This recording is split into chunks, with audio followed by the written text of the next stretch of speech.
जी नमस्कार दोस्तों, मैं रविंदर सिंह RWR क्लासेस में आपका हार्दिक स्वागत करता हूं। आज हम डिस्कस करेंगे 15 मार्च का करंट अफेयर्स। तो आज का पहला क्वेश्चन है, मानव विकास सूचकांक में भारत को कौन सा स्थान मिला है। तो मानव विकास सूचकांक की अभी रिपोर्ट जारी हुई है, उसमें भारत को 134 नंबर का स्थान मिला है। तो किस नंबर का स्थान मिला है? 134 नंबर का स्थान मिला है।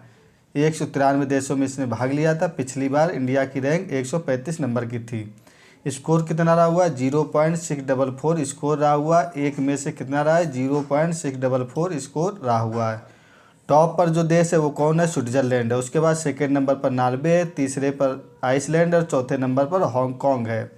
लास्ट देश कौन सा है? सोमालिया लास्ट, और सबसे सेकेंड लास्ट दक्षिण सूडान सबसे लास्ट देश है। तो याद रखिएगा, लास्ट में सोमालिया और फर्स्ट में स्वीडन लैंड है। इंडिया की रैंक 134 है। 193 देशों ने भाग लिया था। पिछली बार इंडिया की रैंक 135 थी। ये रिपोर्ट 2022 की रिपोर्ट है। जारी इसको कौन करता है? UNDP जारी करता है। इसका हेडक्वार्टर न्यूयॉर्क में इसका हेडक्वार्टर है। संयुक्त राष्ट्र विकास परिषद, UNDP का हिंदी में संयुक्त राष्ट्र विकास परिषद बोलते हैं। इसके 3 आधार होते हैं। जारी करने के कितने आधार होते हैं? 3 आधार होते हैं। जीवन प्रत्याशा, पर कैपिटल इनकम और साक्षरता। तो जीवन प्रत्याशा इंडिया में कितनी है? 67.7 वर्ष जीवन प्रत्याशा है। पर कैपिटल इनकम $69.51 है। कितनी है? $69.51 पर कैपिटल इनकम इंडिया में है। ललन टॉप डिस्कस करते हैं।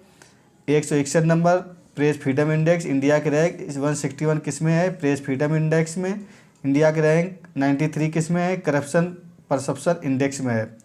127 नंबर की रैंक जेंडर गैप इंडेक्स है। 111 नंबर की जय हंगर इंडेक्स में है। चौथे नंबर पर ग्लोबल फायर पावर इंडेक्स में इंडिया की रैंक है। फर्स्ट, सेकंड और थर्ड में कोई भी देश इसमें नहीं है। 7 नंबर पर इन्वायरमेंट परफॉर्मेंस में 7 नंबर पर इंडिया की रैंक है। दूसरा क्वेश्चन डिस्कस करते हैं। दूसरा क्वेश्चन है, समुद्री सुरक्षा बेल्ट 2024 का आयोजन किसने किया? तो इसका आयोजन किसने किया है? ये त्रिपक्षीय अभ्यास है। पहले जान लो कैसा अभ्यास है। त्रिपक्षीय अभ्यास है। इसका किस किस के बीच, जो नेवी होती है उसके बीच ये एक्सरसाइज हुई है। समुद्री सुरक्षा बेल्ट किस किस ने आयोजन किया? चीन, ईरान और रूस ने इस तीनों को मिलकर आयोजन किया हुआ है। किस किस ने? चीन, ईरान और रूस ने इसमें भाग लिया है। आयोजन कहाँ हुआ है? ओमान की खाड़ी में इसका आयोजन किया गया है। किस लिए किया गया? अमेरिका को घेरने के लिए इसका आयोजन किया गया है। ठीक है, क्योंकि चीन, ईरान और रूस अमेरिका के प्रतिद्वंदी हैं। तो इन तीनों देशों ने मिलकर समुद्री सुरक्षा बेल्ट 2024 का आयोजन किया गया है। कहाँ किया है? ओमान की खाड़ी में इसका आयोजन हुआ है। इसकी थीम क्या है? शांति एवं सुरक्षा इसकी थीम है। भारत, श्रीलंका और मालदीव के बीच कौन सी एक्सरसाइज हाल ही में हुई है? तो दोस्ती एक्सरसाइज। भारत, श्रीलंका और मालदीव के बीच में दोस्ती एक्सरसाइज का आयोजन किया गया है। ये कैसी एक्सरसाइज थी? त्रिपक्षीय एक्सरसाइज थी। मालदीव में इसका आयोजन किया गया था। लल्लन टॉप डिस्कस करते हैं। इंडिया, USA और जापान, ऑस्ट्रेलिया, ये 4 देशों से मिलकर कौन सी एक्सरसाइज होती है? तो मालाबार एक्सरसाइज होती है। इन चारों देशों को क्वाड देश के नाम से जाना जाता है। तो क्वाड देश में कौन कौन से देश याद आते हैं? याद रखिएगा, इंडिया, USA, जापान और ऑस्ट्रेलिया, ये 4 देश क्वाड देश में आते हैं। बांग्लादेश और इंडिया के बीच कौन सी एक्सरसाइज होती है? तो संप्रीति एक्सरसाइज, बोंगो सागर एक्सरसाइज इंडिया और बांग्लादेश के बीच होती है। एकता एक्सरसाइज किसके किस बीच होती है? एकता एक्सरसाइज इंडिया और मालदीव के बीच होती है। इक्वेरिन भी इंडिया और मालदीव के बीच एक्सरसाइज होती है। अयुत्या एक्सरसाइज इंडिया और थाईलैंड के बीच।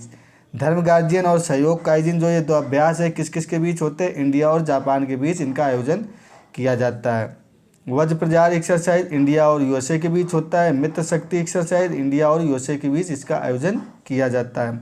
हरमो शक्ति अभ्यास मोस्ट इंपॉर्टेंट, इंडिया और मलेशिया के बीच इसका हाल ही में भी अभ्यास किया गया। हरमो शक्ति को याद रखें, इंडिया और मलेशिया के बीच ये फर्स्ट टाइम इसका अभ्यास हुआ है, तो इसको याद रखिएगा। हमारा टेलीग्राम चैनल है RWR क्लासेस को सब्सक्राइब कर ले, जहाँ पर आपको ये PDF नोट्स मिल जाएंगे। आज का तीसरा क्वेश्चन डिस्कस करते हैं। तीसरा क्वेश्चन है, लैंगिक असमानता सूचकांक में भारत को कौन सा स्थान मिला? तो भारत को कौन सा स्थान मिला है? तो भारत को 108 नंबर का स्थान मिला है। ठीक है, स्कोर कितना किया है इंडिया ने? 0.437 स्कोर रहा है। टॉप पर देश जो रहा है डेनमार्क रहा है।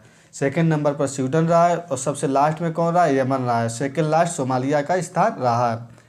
पिछली बार इंडिया की रैंक कितनी थी? तो 122 नंबर इंडिया की रैंक थी। 14 रैंक की उछाल के साथ इंडिया किस नंबर पर आ गया? 108 नंबर पर इंडिया आ गया है। कौन जारी करता है इस रिपोर्ट को? UNDP जारी करता है। 2022 की ये रिपोर्ट थी। इसका उद्देश्य क्या होता है? लैंगिक असमानता जो सूचकांक जारी होती है, इसका उद्देश्य होता है किस देश ने जेंडर इक्वलिटी के लिए कितना प्रयास किया है। तो जेंडर इक्वलिटी के लिए जो देश काम करते हैं उसके लिए कितना प्रयास किया गया है, इसका ये उद्देश्य रहता है। आज का चौथा नंबर क्वेश्चन है, एक राष्ट्र एक चुनाव उच्च सचिव की अध्यक्षता किसने की है। तो एक राष्ट्र एक चुनाव उच्च समिति की अध्यक्षता रामनाथ कोविंद जी ने की है। वन नेशन वन इलेक्शन, ठीक है, one nation one election, Ramnath Kovind इसके अध्यक्ष रहे। इसमें कई मेंबर थे, 8 मेंबर और थे, कई पार्टियों से लिए गए। तो अधीर रंजन जो चौधरी थे, मोस्ट इंपॉर्टेंट है, इन्होंने क्या किया, इस चैनल से ये बाहर हो गए। क्यों बाहर हो गए, इन्होंने कहा है कि ये जो एक राष्ट्र एक चुनाव है आंख में धूल झोंकने का काम करेगा, इन्होंने ये कहकर इस चैनल से बाहर हो गए।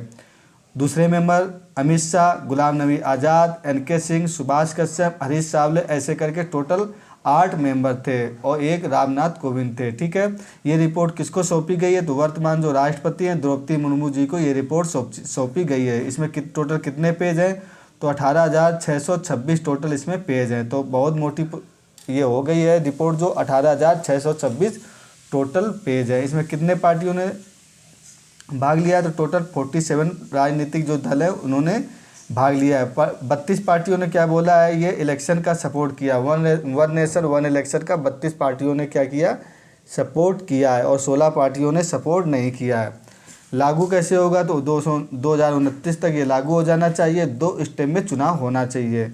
पहला स्टेप जो रहेगा, लोकसभा और विधानसभा का चुनाव एक साथ होना चाहिए, और उसके 100 दिन के अंदर क्या होना चाहिए, जो लोकल गवर्नमेंट या लोकल गवर्नर होता है या पंचायत जो नगर पालिका के चुनाव होते हैं, पंचायत और नगर पालिका के, वो 100 दिन के अंदर हो जाना चाहिए। अब इसके लिए क्या हुआ, संविधान में अमेंडमेंट करना पड़ेगा, उसके बाद ही ये रिपोर्ट मानी जाएगी। फ़ायदा इसके क्या क्या होंगे, वन नेशन वन इलेक्शन होगा तो फ़ायदा इसके कई फ़ायदे होने वाले हैं। पहला फ़ायदा तो ये होगा, जो खर्चा होता है वो खर्चा कमी आएगी, क्योंकि बार बार इलेक्शन नहीं कराना पड़ेगा। दूसरा, विकास जो कार्य है वो विकास कार्यों में तेज़ी आएगी। बार बार इलेक्शन होते रहते हैं तो अध्यादेश जारी हो जाता है, तो क्या है, विकास कार्य रुक जाते हैं।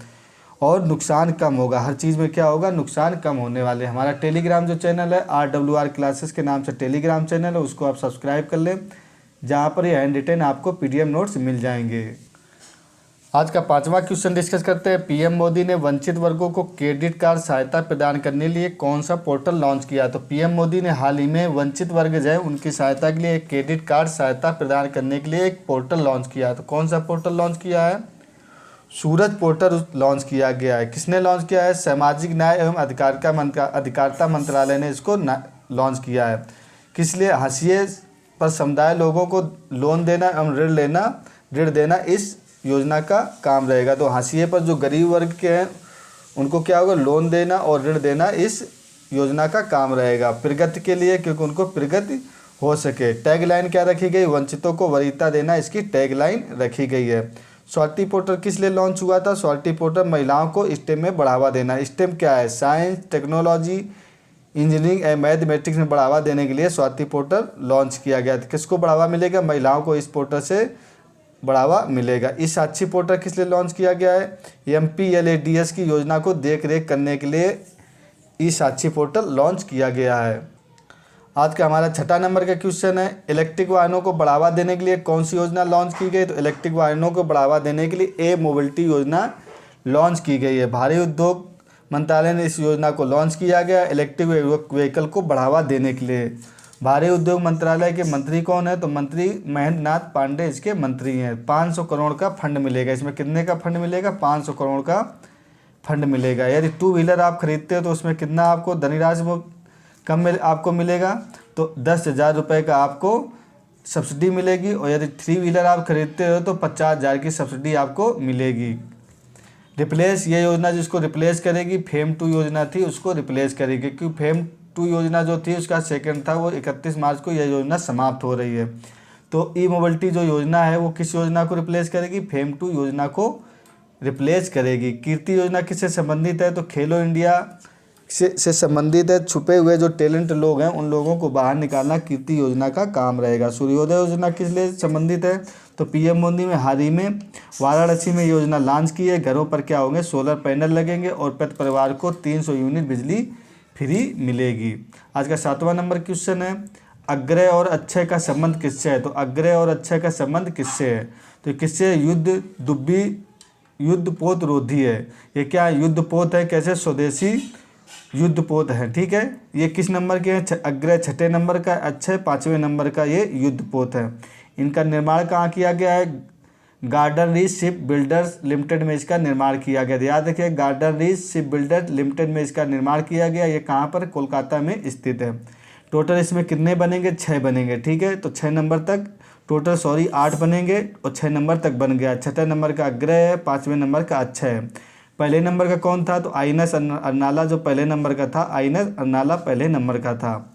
अभ्यास का है तो अभ्यास एक ही टारगेट है। वर्णास्त्र क्या है? वर्णास्त्र हैवी वेट टारपीडो है। प्रबल क्या है?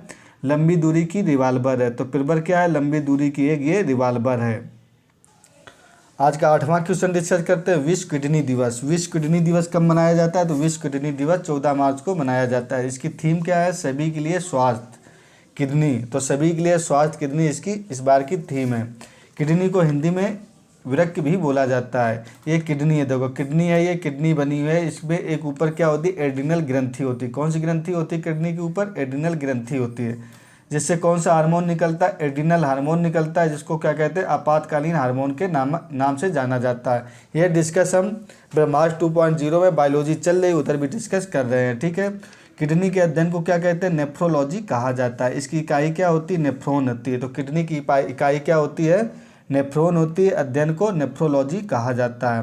किडनी का कार्य क्या होता है? तो ब्लड को छानना, ब्लड को प्यूरिफाइड करना किडनी का कार्य होता है, और रीऑब्जर्वेशन इसका कार्य होता है। किडनी जो होती है, जब किडनी यदि खराब हो जाती है तो रक्त को छाना जाता है, बाहर निकाल कर रक्त को छाना जाता है, उसको क्या कहते हैं? तो डायलिसिस कहते हैं। तो डायलिसिस की प्रक्रिया कब की जाती है? जब किडनी खराब हो जाती है। किडनी में जो स्टोन पाया जाता है उसको किस कारण से बनता है? तो किडनी में जो स्टोन पाया जाता है, कैल्शियम ऑक्सलेट के कारण किडनी का स्टोन बनता है। आज का 9वां क्वेश्चन हम डिस्कस करते हैं। 9वां क्वेश्चन हमारा जो है, इजराइल वार डायरी नामक बुक के लेखक कौन है? तो इजराइल वार एक डायरी नामक बुक एक लिखी गई, उसकी लेखक कौन है? विशाल पांडे इसके लेखक है। इस बुक को लॉन्च किसने किया है? तो श्री अनुराग ठाकुर जी ने इसको लॉन्च किया है। इसमें क्या लिखा हुआ है? इजराइल हमास का जो संघर्ष हुआ है उसकी कहानी दी गई है, और भारत ने कौन सी नीति अपनाई थी, इस नीति का इसमें विवरण दिया गया है। युद्ध का कोई समाधान नहीं होता, ये भी इस बुक में लिखा गया है। तो 3 बातों को याद रखिएगा। ये किस लिए है? इजराइल वार संघर्ष की कहानी दी गई है, भारत की इसमें नीति दर्शाई गई है, युद्ध कोई समाधान नहीं होता, ये इसमें दर्शाया गया है। एक गोटाबाया राजपक्षे ने क्या किया है? एक बुक लॉन्च की है। तो कौन सी लॉन्च की है? कॉस्परेंसीज, ये बुक लॉन्च की गई है।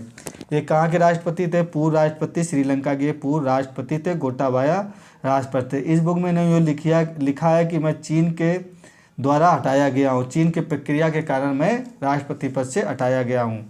आज का 10वां क्वेश्चन डिस्कस करते हैं। पीएम मोदी ने देश की पहली ऑटो इनप्लांट रेलवे साइडिंग का शुभारंभ कहाँ किया था? पीएम मोदी ने ऑटो इनप्लांट रेलवे साइडिंग का शुभारंभ किया है। कहाँ किया है इसका शुभारंभ? गुजरात में इसका शुभारंभ किया गया है। किस लिए किया गया है? तो गुजरात में जो मारुति सुजुकी कंपनी है, हसनपुर प्लांट, कौन सा प्लांट है? हसनपुर प्लांट है गुजरात में मारुति सुजुकी कंपनी का। इस कंपनी से अभी क्या होंगे, इधर से क्या होंगे, जो भी कार वगैरह बनेगी वो पूरे इंडिया में सप्लाई किसके माध्यम से होगी? पूरे इंडिया में सप्लाई रेलवे के माध्यम होगी। पहले क्या होता है, ट्रक में लाद के ये गाड़ियाँ पहुँचाई जाती थी, अब रेलवे के माध्यम से पूरी इंडिया में गाड़ियाँ पहुँचाई जाएंगी। ये हैंड रिटन पीडीएफ नोट्स पाने के लिए, फ्री में पीडीएफ नोट्स पाने के लिए हमारा टेलीग्राम चैनल है RWR क्लासेस, इसको आप सब्सक्राइब कर लें, जहाँ पर आपको ये हैंड रिटन पीडीएफ नोट्स प्राप्त हो जाएंगे। दूसरा क्या है, हम ब्रह्मास्त्र 2.0 जो कुमार गौरव सर क्लास लेते हैं उसका हैंड रिटन पीडीएफ नोट्स आपको प्रोवाइड करते हैं, और ऐसे ही फटाफट रिवीजन भी इसी चैनल पर कराया जाता है। तो इस चैनल को आप सब्सक्राइब कर लें, लाइक और शेयर करना ना भूलें। Okay, thank you for watching.